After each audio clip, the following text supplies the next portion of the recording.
કામવનની બેઠક એ મહાપ્રભુજીની 16મી બેઠક છે.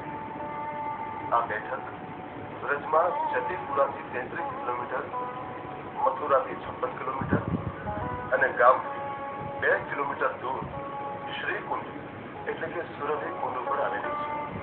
કામવન રાજસ્થાનમાં આવેલું છે. શ્રી મહાપ્રભુજી વિરછુથી પરમાદરા થઈ કામવન પધાર્યા. 12 વનોમાંનું આ 5મું વન છે. કામવનની આજુબાજુ અનેક કુંડો આવેલા છે. શ્રી મહાપ્રભુજી અહીંનો રમણીય દેખાવ જોઈ એક છોકરના વૃક્ષ નીચે બિરાજે. તે વખતે ત્યાંના તીર્થ પુરોહિતે આવીને વિનંતી કરી કે અહીં એક બ્રહ્મ રાક્ષસ રહે છે, જે લોકોને ખૂબ દુઃખ આપે છે, માટે આપ અહીં રોકાશો નહીં. આમ છતાં આપ શ્રી ત્યાં જ રોકાયા. મધ્યરાત્રિએ જ્યારે એક સેવાભાવી વૈષ્ણવ શ્રી મહાપ્રભુજીના વસ્ત્ર ધોતા હતા, ત્યારે એ બ્રહ્મ રાક્ષસ ત્યાં આવી. તે વૈષ્ણવે જઈને શ્રી મહાપ્રભુજીને આ વાત કરી. તેથી શ્રી મહાપ્રભુજી ત્યાં આવ્યા અને તે વૈષ્ણવને આજ્ઞા કરી કે મારા અપરસના વસ્ત્રનું જળ તેના ઉપર છાંટો. વૈષ્ણવે જેવું જળ છાંટ્યું કે તરત જ તે બ્રહ્મ રાક્ષસની પ્રેત યોનિ છૂટી ગઈ અને તેનો મોક્ષ થયો. વૈષ્ણવે વિનંતી કરી, મહારાજ, આ બ્રહ્મ રાક્ષસ કોણ હતો?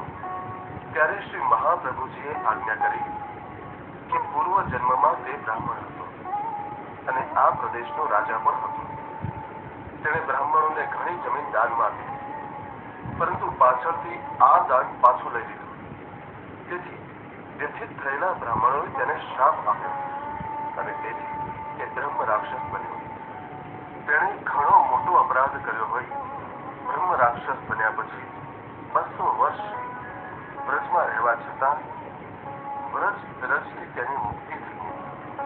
તે વૈષ્ણવે વિચાર્યું કે જેની મુક્તિ વ્રજ રજથી પણ ન થઈ, પરંતુ શ્રી મહાપ્રભુજીના અપરસના વસ્ત્રના જળથી થઈ, તે તો કેટલું અદ્ભુત કહેવાય. અને મને આવા વસ્ત્રો ધોવાની સેવા કરવા મળી, તે મારું તો અહોભાગ્ય જ કહેવાય. અહીં પંચમ નિધિ શ્રી ગોકુળ ચંદ્રમાજી બિરાજે છે. એમનો પાટોત્સવ અષાઢ વદ ચોથના રોજ આવે છે. એમના પંચમ લાલજી શ્રી રઘુનાથજી છે. અહીં સપ્તમ નિધિ શ્રી મદન મોહનજી બિરાજે છે. એમના સપ્તમ લાલજી શ્રી ઘનશ્યામજી છે. તેમનું પ્રાગટ્ય સંવત 1628 કાર્તિક કૃષ્ણ તેરસના રોજ મથુરામાં થયું. અહીં બિરાજતા શ્રી મહાપ્રભુજીને આપણે દંડવત પ્રણામ કરીએ.